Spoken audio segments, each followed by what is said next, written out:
Hey, hello students. Welcome back to the very important and the very first chapter in physics, that is vector. मैंने पहले ही आपको बोला था कि अगर आपको फिजिक्स स्ट्रॉन्ग करना है तो सबसे इंपॉर्टेंट है कि आपको मैथ्स आ जाए। भाई मैथमेटिक्स सबसे इंपॉर्टेंट चैप्टर है। जितना मैथ्स आपका स्ट्रॉन्ग रहेगा उतना ही आपका फिजिक्स स्ट्रॉन्ग होने वाला है। तो जिन बच्चों थोड़ा सा डर लग रहा है ना, बिलीव मी, उनके लिए फिजिक्स हमेशा से हेडेक होता है। बट डोंट वरी, मैंने बहुत अच्छे से सारे लेक्चर्स बनाए जिसमें मैंने पूरे मैथमेटिक्स को, जो भी फिजिक्स को लगने वाला मैथ्स है, उसको सिस्टमैटिकली अरेंज किया। सारा बेसिक मैथमेटिक्स भी कवर किया, तो आपको टेंशन लेने का जरूरत नहीं है।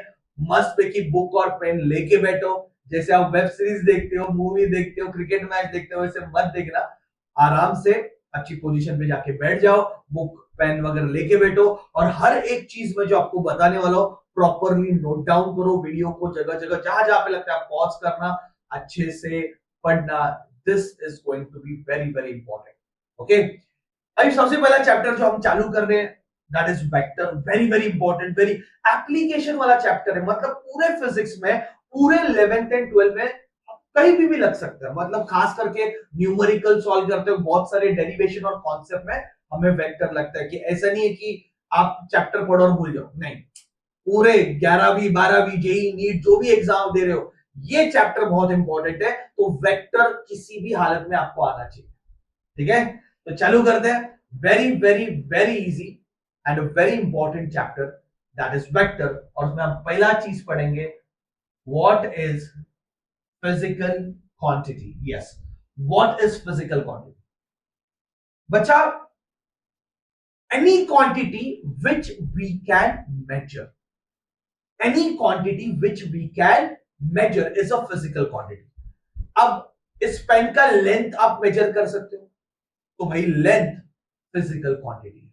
आप खुद का वेट मेजर कर सकते हो, वेट फिजिकल क्वांटिटी है। आपको बुखार आता है तो आप टेम्परेचर मेजर करते हो बॉडी का, टेम्परेचर फिजिकल क्वांटिटी है। हर एक चीज जो हम मेजर कर सकते हैं वो फिजिकल क्वांटिटी है। तो क्या मेजर नहीं कर सकते इज दी एब्स्ट्रैक्ट चीज, इमोशंस, प्यार, गुस्सा, ये सारी चीजें छोड़ दी तो फिजिक्स में हम हर चीज मेजर कर सकते हैं। और जिस भी चीज को हम मेजर करते हैं उसको हम बोलेंगे फिजिकल क्वांटिटी का। फिजिकल क्वांटिटी का मतलब है any quantity which we can measure. Physical quantity मतलब any quantity which we can measure. और ब्रॉडली हमने इसके दो पार्ट्स बनाए, दो टाइप बनाए कि हमें मेजर करने के बाद क्या क्या चीजें चाहिए। ऑन दैट बेसिस हमने इसके दो टाइप बनाए। एक है scalar quantity, other one is vector quantity. एक और भी है, बहुत सारे बुक्स में नाम भी लिखा है, दैट इज टेंसर क्वांटिटी। फिलहाल हम वो नहीं पढ़ेंगे, तो फिलहाल फोकस करते हैं scalar and vector quantity. Okay, तो फिजिकल क्वांटिटी का मतलब है any quantity which we can measure, और उसके दो टाइप है, one is scalar, other one is vector. अभी स्केलर का मतलब है which the quantity which can be explained by magnitude alone। जो क्वांटिटी मैग्नीट्यूड से एक्सप्लेन हो जाते हैं, ऐसे क्वांटिटीज को हम बोलते हैं स्केलर क्वांटिटी। सिर्फ मैग्नीट्यूड से। मैग्नीट्यूड का मतलब होता है वैल्यू। जैसे कि समझो एग्जांपल, इस पेन का लेंथ है 10 सेंटीमीटर। आप समझ गए, और एक्सप्लेन करने का जरूरत नहीं है। मैंने जैसे बोला भाई इसकी लेंथ 10 सेंटीमीटर है, मैंने आपको क्या बताया, मैग्नीट्यूड बताया। आप समझ गए, तो लेंथ मेरे लिए क्या है, स्केलर क्वांटिटी। मैं बोल रहा हूं मेरा मास 85 केजी है, तो आप समझ गए कि भाई इसका जो मास है वो 85 किलो का ही बनेगा। ठीक है, तो मास मेरे लिए क्या है, स्केलर क्वांटिटी। मैं बोलूंगा मैं ये लेक्चर 20 मिनट लेने वाला हूं, ठीक है, टेंशन में बताना। पर मैं बोल रहा हूं मेरा ये लेक्चर का टाइम है 20 मिनट्स, तो आप समझ गए कि भाई टाइम 20 मिनट्स है। तो टाइम को एक्सप्लेन करने के लिए सिर्फ वैल्यू काफी है। तो जो क्वांटिटीज वैल्यू बताने से समझ में आ जाता है, मैं सिर्फ वैल्यू बता रहा हूं, यूर अंडरस्टैंडिंग दैट, वो सब क्वांटिटीज को हम बोलते हैं स्केलर क्वांटिटीज। मास, लेंथ, टाइम, ये स्केलर क्वांटिटी है। इधर डायरेक्शन का कोई रोल नहीं, सिर्फ वैल्यू बताओ, बात खत्म हो गई। पर अगर मैं बोल रहा हूं इस बॉडी पे मैंने 20 न्यूटन फोर्स लगाया, इमेजिन करो इस बॉडी पे मैंने 20 न्यूटन फोर्स लगाया, then the question arises in which direction, कि भाई इस डायरेक्शन में लगाया, उस डायरेक्शन में लगाया, नीचे की तरफ लगाया, कहां लगाया फोर्स। तो हमें फोर्स को एक्सप्लेन करने के लिए सिर्फ वैल्यू काफी नहीं है, हमें डायरेक्शन भी चाहिए। तो फोर्स मेरे लिए जो है वो वेक्टर क्वांटिटी है, क्योंकि फोर्स को एक्सप्लेन करने के लिए मुझे मैग्नीट्यूड भी चाहिए और डायरेक्शन भी चाहिए। Is it clear? श्योर। उसके साथ साथ वेक्टर के कुछ नियम है। ओके, वेक्टर के कुछ नियम है, वो भी फॉलो करने बहुत जरूरी है। It's very important. मतलब वेक्टर क्वांटिटी वही होता है जो मैग्नीट्यूड और डायरेक्शन तो चाहिए, नो डाउट, पर वेक्टर के लॉज भी ओबे करना चाहिए। जो वेक्टर के लॉज ओबे नहीं करेगा वो मेरे लिए वेक्टर है। I give a simple example, don't worry. मतलब इमेजिन करो कि मैं गांधीवादी विचारों वाला बंदा हूं, फॉर एग्जांपल, मैं नहीं हूं, पर हमारे जो बापूजी थे बहुत ही अहिंसावादी थे, बिल्कुल बिल्कुल एकदम पोलाइट थे, एवरीवन नोज। बट सोचो मैं उसको फॉलो कर रहा हूं कुछ हद तक, और बाद में मैं मारामारी कर रहा हूं, किसी को तो मार रहा हूं, पीट रहा हूं। Is I am a true गांधीवादी? Answer is no. Answer is no, I am false, I am false. Same way कुछ ऐसे क्वांटिटीज है जिनके पास मैग्नीट्यूड और डायरेक्शन तो है, पर वेक्टर के लॉज ही ओबे नहीं करते, ऐसे क्वांटिटीज कभी वेक्टर नहीं बनते। तो वेक्टर बनने के लिए वैल्यू, डायरेक्शन एंड वेक्टर के लॉज ओबे होने बहुत जरूरी है।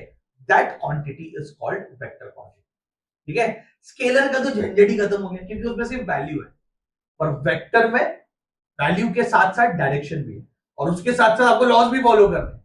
कौन से लॉज है वो आगे जाके पढ़ने वाले, टेंशन लो। ठीक है, बेस्ट एग्जांपल बोलता हूं करंट। अभी आप सबको पता है कि करंट की एक वैल्यू होती है, आपने पढ़ा रहेगा 10 एम्पियर करंट, 20 एम्पियर करंट, ऐकले है ना? करंट की एक वैल्यू असते 10 एम्पियर, 20 एम्पियर। और करंट का डायरेक्शन भी होता है भाई, करंट पॉजिटिव से नेगेटिव जाता है, जिस डायरेक्शन में इलेक्ट्रॉन चलते हैं उसके उल्टे डायरेक्शन में करंट चलता है, ये हमने बचपन में पढ़ा है।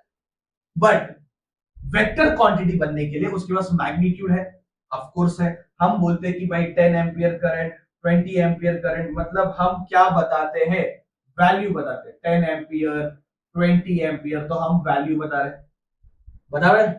फिर डायरेक्शन भी फिक्स है कि भाई जिस डायरेक्शन में इलेक्ट्रॉन जाते हैं उसके उल्टे डायरेक्शन में करंट फ्लो होता है, मतलब पॉजिटिव से नेगेटिव।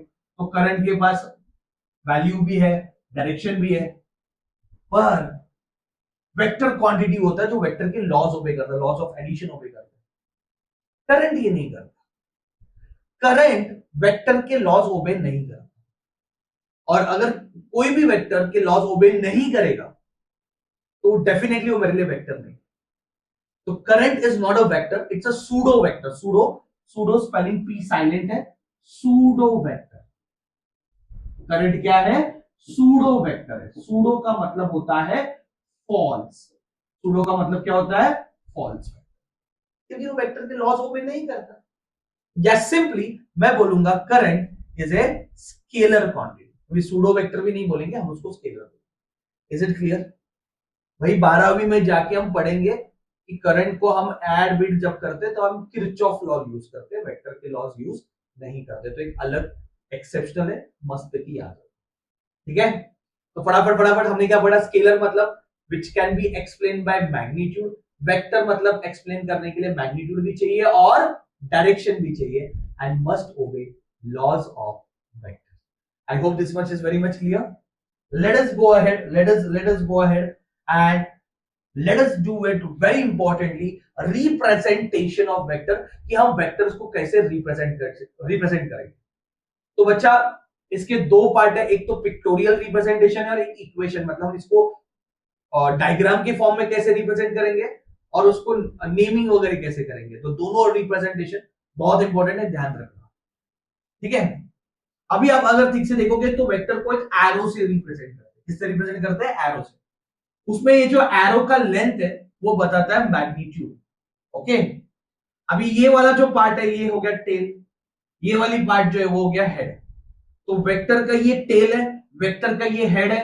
टेल से लेके हेड तक वेक्टर की जो लेंथ है वो बताती है मैग्नीट्यूड। मैग्नीट्यूड का मतलब होता है वैल्यू। मैग्नीट्यूड का मतलब होता है वैल्यू।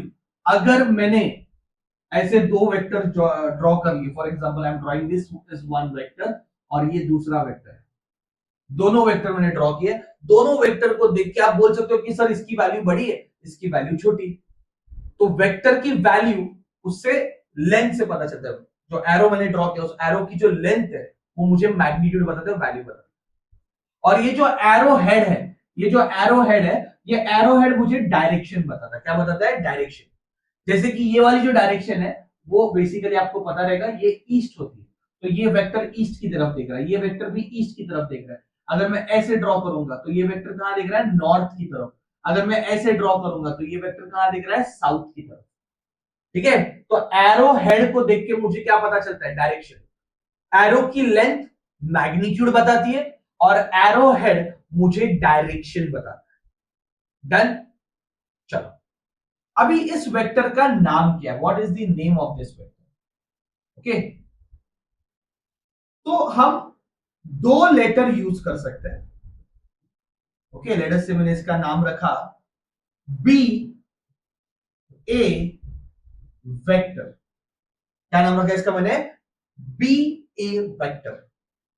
मतलब नाम लिखते हो कंपलसरी में पहले टेल लिखूंगा और फिर हेड लिखूंगा ऊपर वेक्टर का। अभी तू बोलेगा नहीं सर मैं ए बी वेक्टर लिखता हूं, ऐसा ए बी और ऊपर एरो का साइन मतलब वेक्टर, इसको मैंने ए बी वेक्टर लिखता हूं, तो नहीं, ये रॉन्ग है, ये रॉन्ग है, ये रॉन्ग है, दिस इज नॉट अलाउड। क्योंकि सबसे पहले क्या लिखना पड़ता है? टेल, और फिर क्या लिखना पड़ता है? हेड, और ऊपर वेक्टर का साइन एरो का है छोटा सा। चलो इसका नाम सोचो क्या है, लिख दे क्यू पी वेक्टर। पहले क्या लिखोगे? टेल, फिर क्या लिखोगे? हेड, ऊपर वेक्टर का साइन। इजी। चलो इसका नाम बताओ, इसका नाम क्या है? C D vector. Okay, C पहले मैंने टेल लिखा, फिर हेड लिखा और ऊपर वेक्टर का साइन। Is it clear? तो वेक्टर को जब भी हम रिप्रेजेंट कर रहे हैं, उसका लिखना है तो उसको दो लेटर लगाएंगे, एक टेल और एक हेड पे। ओके, पर बोलते हो पहले क्या बोलना है? कंपलसरी टेल, फिर हेड और ऊपर वेक्टर का साइन। सपोज ये वाला पॉइंट क्यू है और ये वाला पॉइंट एस है, तो इसका नाम क्या आ जाएगा? Q S vector. अगर आप एस क्यू वेक्टर लिखोगे तो वो रॉन्ग हो जाएगा, make it very clear. Okay, जरूरी नहीं है, बिल्कुल जरूरी नहीं है you are using two letter, you can represent by single letter also. जैसे कि इस वेक्टर का मैंने नाम रखा है ए वेक्टर। क्या नाम रखा है? ए वेक्टर। आप किसी भी एक सिंगल लेटर से भी रिप्रेजेंट करते हो, तो इस वेक्टर को मैं नाम दे दूंगा P vector. Is it clear? So vector को आप सिंगल लेटर से भी रिप्रेजेंट कर सकते हो या डबल लेटर से भी रिप्रेजेंट कर, पर डबल लेटर से करोगे तो तो कंपलसरी पहले क्या लिखना है? टेल, फिर क्या लिखना है? हेड, और ऊपर किसका साइन आएगा? वेक्टर।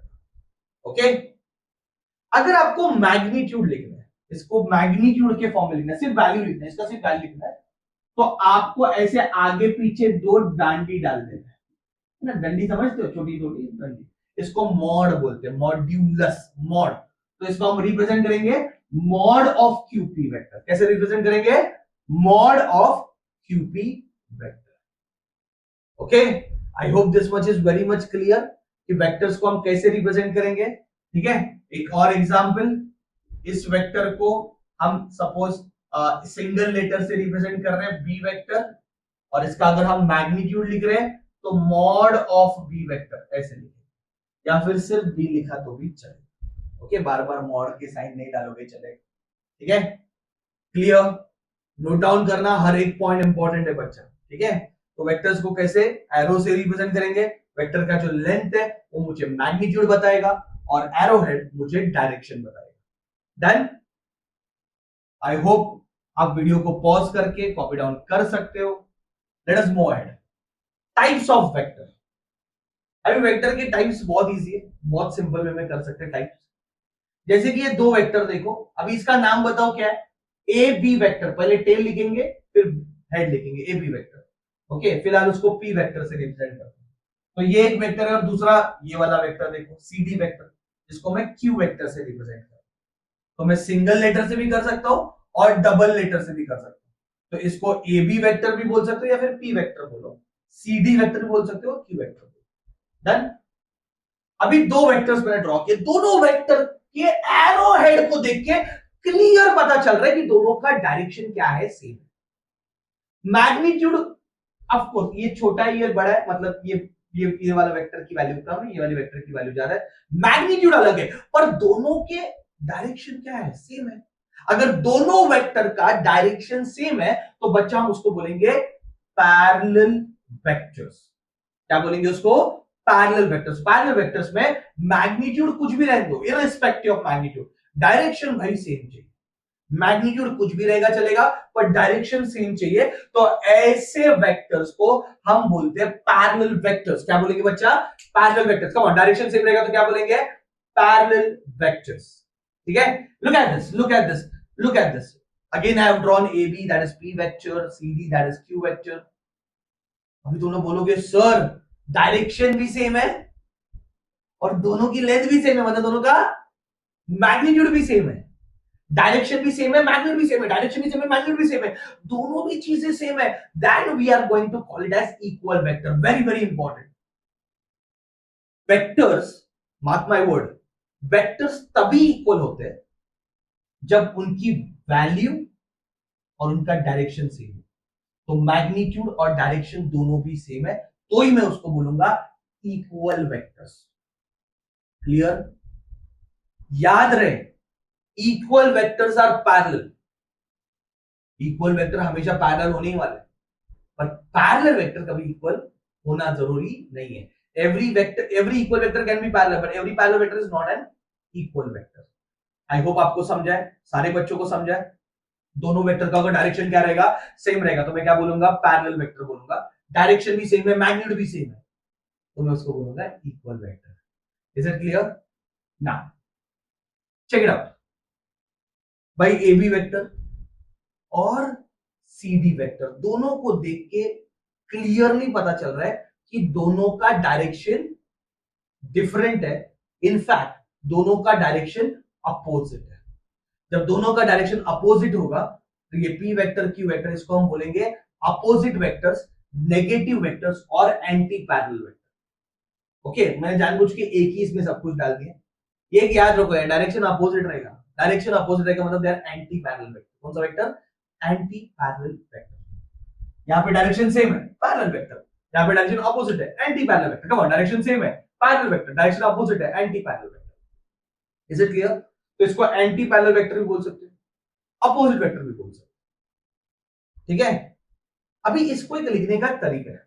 तो एक चीज तो रखिए कि डायरेक्शन कैसे है, अपोजिट है। अभी जब भी अपोजिट वेक्टर रहेगा, बहुत फोकस करके पॉइंट दिमाग में फिट कर देना, फिट कर देना, बहुत अच्छा चीज है। जब भी अपोजिट वेक्टर रहेगा तो हम इसको कैसे लिखेंगे, देखो। अभी यहां पे अगर मुझे लिखना है तो मैं डायरेक्ट लिख सकता हूं बाबा कि भाई P vector is equal to Q vector, बिंदास आराम से, बिकॉज दोनों इक्वल है, P और Q दोनों इक्वल है, बिंदास। यहां पे ऐसे नहीं लिख सकते, यहां पे मैं ये नहीं लिख सकता P is equal to Q, P vector is equal to Q vector, ऐसे नहीं लिख सकता क्योंकि डायरेक्शन अपोजिट है। बट इसको लिखने का एक पद्धत है, इसको लिखने का एक तरीका है, नोट डाउन करके रखना। हम लिखेंगे P vector is equal to minus of Q vector. P vector is equal to minus, जब भी माइनस साइन आएगा ना, दो वेक्टर के जो माइनस साइन का साइन आ गया, मतलब समझ जाने का दोनों वेक्टर कैसे अपोजिट है। ये बात आपके दिमाग में फिट कर दो, दोनों वेक्टर के बीच में माइनस साइन आया मतलब दोनों वेक्टर कैसे है, अपोजिट है। Is it clear? Simple, easy. दोनों वेक्टर का डायरेक्शन सेम है तो पैरेलल, डायरेक्शन अपोजिट हो तो एंटी पैरेलल, खत्म।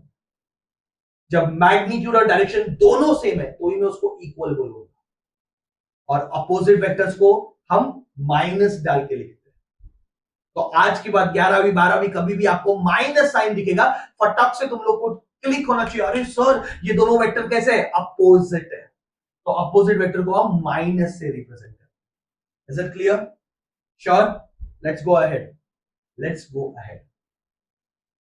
अभी वेक्टर की एक खास बात है, और वो बात आपको याद रखनी है कि वेक्टर को आप किधर भी मूव कर सकते हो without changing its magnitude, direction and plane.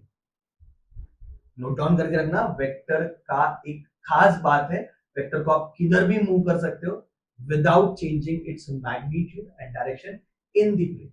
Plane भी चेंज नहीं करना है।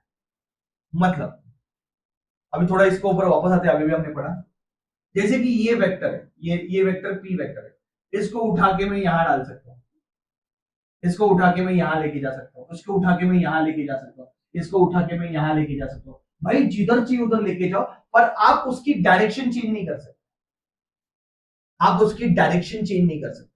तो वेक्टर को आप जिधर चाहिए उधर लेके जा सकते हो, पर डायरेक्शन चेंज नहीं कर सकते, पहली बात। ना उसकी मैग्नीट्यूड मतलब लेंथ चेंज कर सकते, जितनी है उतनी लेंथ है।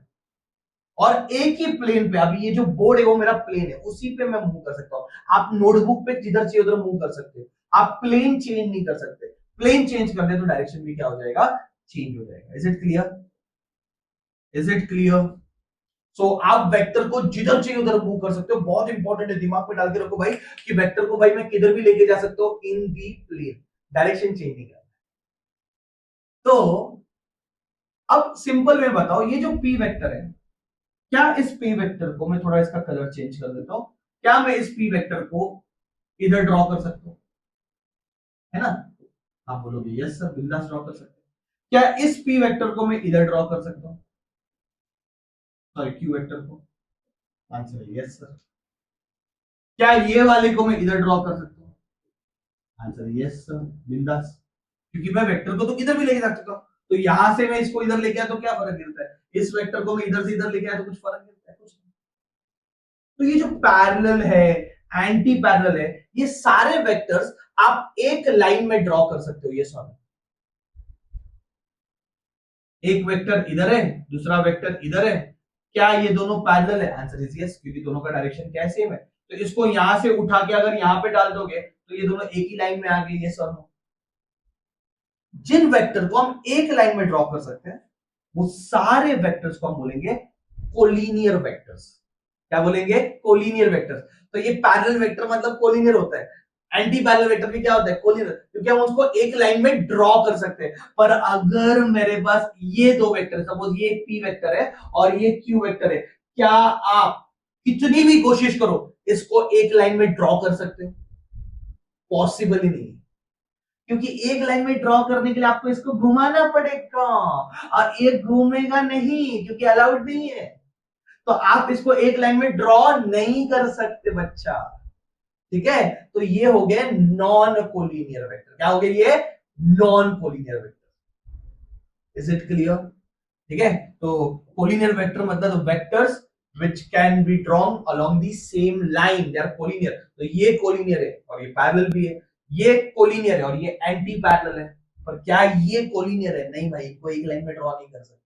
तो ये नॉन कोलिनियर है, ये नॉन कोलिनियर है, ये कोलिनियर है। तो जितने भी पैरेलल वेक्टर्स है, जितने भी एंटी पैरेलल है, वो सारे होते हैं कोलिनियर वेक्टर्स। क्या होते हैं? कोलिनियर वेक्टर्स, जिसको हम एक लाइन में ड्रॉ कर सकते हैं। Is it clear? और एक प्लेन में अगर ड्रॉ करोगे तो वो हो गए कोप्लेनर वेक्टर। तीन से ज्यादा वेक्टर अगर आप एक प्लेन में ड्रॉ करते हो तो होते हो कोप्लेनर वेक्टर्स। जैसे कि आप देखो नीचे एक प्लेन घूम रहा है और उसमें आप कलर देख सकते हो। आई होप आप कलर ब्लाइंड नहीं हो। तो उसमें ग्रीन कलर का एक वेक्टर है, एक रेड कलर का दो वेक्टर दिख रहा है, ब्लू कलर का वेक्टर है। ये सारे एक ही प्लेन में घूम रहे हैं। जैसे प्लेन घूम रहा है, वेक्टर घूम रहा है, तो ये सारे जो वेक्टर्स है वो एक ही प्लेन में, तो ये कोप्लेनर वेक्टर्स होते हैं। और ये ब्लैक वाला तो दूसरे प्लेन में, तो वो नहीं है। तो अगर एक ही प्लेन में रहेंगे तो उसको हम क्या बोलेंगे? कोप्लेनर वेक्टर बोलेंगे। क्या बोलेंगे बच्चा? Coplanar vector. थ्री और more vectors lying in the same plane, तीन से ज्यादा वेक्टर अगर एक ही प्लेन में होंगे तो उसको हम बोलेंगे कोप्लेनर वेक्टर। इजी? तो ये कुछ टाइप है, और भी मैं बीच बीच में बताऊंगा कुछ यूनिट वेक्टर क्या है, जीरो वेक्टर क्या है, आगे जाके लेक्चर में बताऊंगा। फिलहाल ये बेसिक टाइप याद रखो। I hope you are understood. Great, पूरा पेशेंस से आपने सुना लेक्चर को, that is thank you very much for this. आपको करना क्या है, आपको ये बहुत अच्छे से लिख के रखना है, नोट डाउन करना है सारे points, okay? And then next lecture में और एक कॉन्सेप्ट में एक्सप्लेन करने वाला हूं जो कि बहुत इंपॉर्टेंट है। और यहां तक आई थिंक वेरी इजी, थोड़ा थेरोटिकल था। धीरे धीरे धीरे हम चीजों को और ज्यादा डिफिकल्ट नहीं बोलेंगे, इंटरेस्टिंग बनाते जाएंगे। ठीक है? Thank you very much.